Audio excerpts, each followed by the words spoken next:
Where the hell is Nassourdine Imavov? Nassourdine Imavov is a name you probably haven't heard of in a very long time, and for good reason. Imavov has not fought in damn near a year, with his last fight and win coming in September of last year, where he ran laps around Kyle Berhalio in Paris in that fight night. But since then, pretty much officially, we have not heard from Nassourdine Imavov since. He's tweeted that his next fight should be Sean Strickland, but that's still not official. And last week, when Dricus du Plessis beat the brakes out of Kamaru, despite it being a great performance by DDP, the whole time I was wondering, why was this Kamaru instead of Nassourdine Imavov? It would have made so much sense for the former champion to fight the seemingly #1 contender. And it seems like DDP's thinking the same thing all of us are thinking when he was asked about Nassourdine Imavov, responding with, is he still fighting? The only time we've started to hear from Imavov recently is on Twitter when he tweeted relax, responding to DDP's call for the belt after his win over Kamaru and his claims that he hasn't had a fight offered to him since September,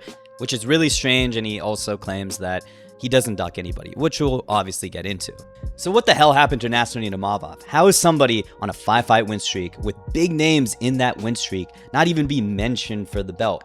What happened to Nassourdine Imavov, the #1 contender? Nassourdine Imavov was supposed to face Kelvin Gastelum, but literally only 5 days out, Kelvin injures himself, leading to Sean Strickland coming in on late notice to replace Kelvin at 205. And despite the short notice, Sean Strickland went on to outclass and outpoint Nassourdine Imavov. His timing and forward pressure was too much for Imavov and even got a takedown in this fight.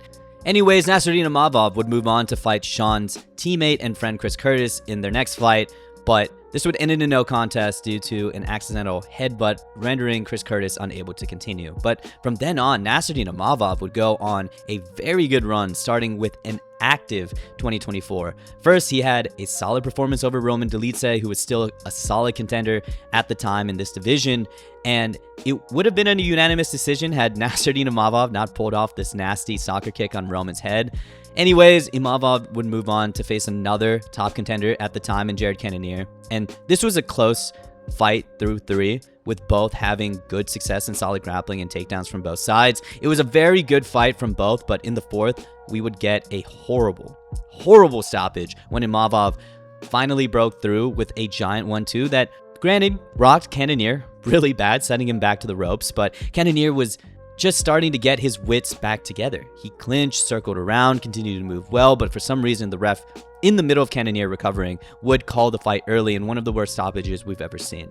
Look, Cannonier was clearly hurt here, but he was never close to getting knocked down, let alone knocked out and finished. Whatever, it sucks, it is what it is. Nassourdine Imavov would move on to face young and rising contender Brendan Allen, and despite getting taken down early and practically controlled the entire first round, Imavov would stuff the next takedowns and run a masterclass on the feet, and Brendan Allen has moved on to beat RDR and go on a 3-fight win streak, so I think this win has continued to age really well for Nassourdine Imavov.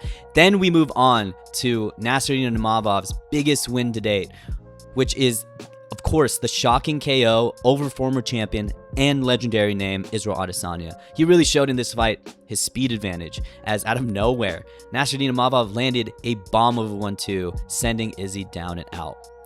Then finally, in his last time out, Nassourdine Imavov would run a masterclass over Kyle, not letting him even come close to a takedown, and landed at will from distance. Okay, granted, of course, he had a lot of dirty eye pokes, as that camp is trained for, but nonetheless, this was a very good win over another rising contender. So by this point, whether you like Nassourdine Imavov or not, he's on a 5-5 win streak. He has really solid names like Israel Adesanya, Kaio, and Brendan Allen. So why is he not even close to fighting for the title? Alright, so things get complicated when Khamzat fought and beat Dricus du Plessis for the belt, because apparently Imavov and Khamzat are brothers from another mother.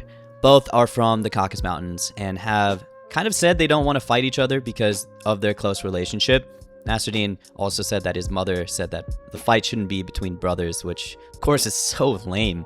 Anyways, that was the story post Khamzat and Imavov's wins. They were brothers, they couldn't fight. And it didn't matter if Imavov wanted to fight Khamzat for the belt anyways, because Khamzat would reveal that he suffered yet again another injury that he was needing to recover in the beginning of this year after his fight with Dricus du Plessis. And apparently, despite the whole brother situation I kind of laid out, Imavov was indeed by his words, supposed to fight Khamzat later last year in December, and then it was pushed back to February because, of course, Khamzat, like I said before, had those injuries he had to recover from.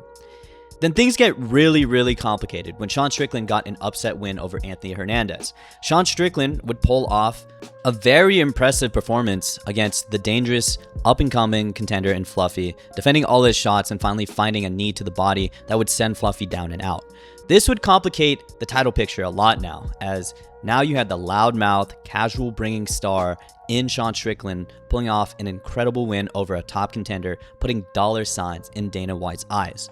This, of course, would be the win big enough to justify leapfrogging Sean over Nassourdine and creating the big money fight between Sean and Khamzat for the title. Sean and Khamzat's beef would be too big of a sell to pass up. They used to train together. They didn't like each other after that. Sean said Khamzat was a dick to other training partners. Khamzat said those guys, including Sean, just couldn't handle his wrestling and told everyone he tapped out Sean multiple times. It was too perfect. Their loud personalities, and this beef would be such a sell at the press conference. And so Sean and Khamzat would go on to fight, and despite everyone giving Sean next to no chance at beating Khamzat, Sean would shock the world by outlasting a super gassed Khamzat, pulling off a legendary upset to become champion, all the while making the world forget about Nassourdine Imavov. So with all of these crazy moves at middleweight, especially towards the top, who is the true number one contender? How can Nassourdine Imavov get back into the title picture? All right, so firstly, with DDP back in the mix with his big win over Kamaru Usman, Nassourdine Imavov is again in threat of being leapfrogged. DDP has a solid case for getting the title shot next. He beat the champion, Sean, twice. The first one being close, granted, but the second one being a very dominant and clear win over the champ.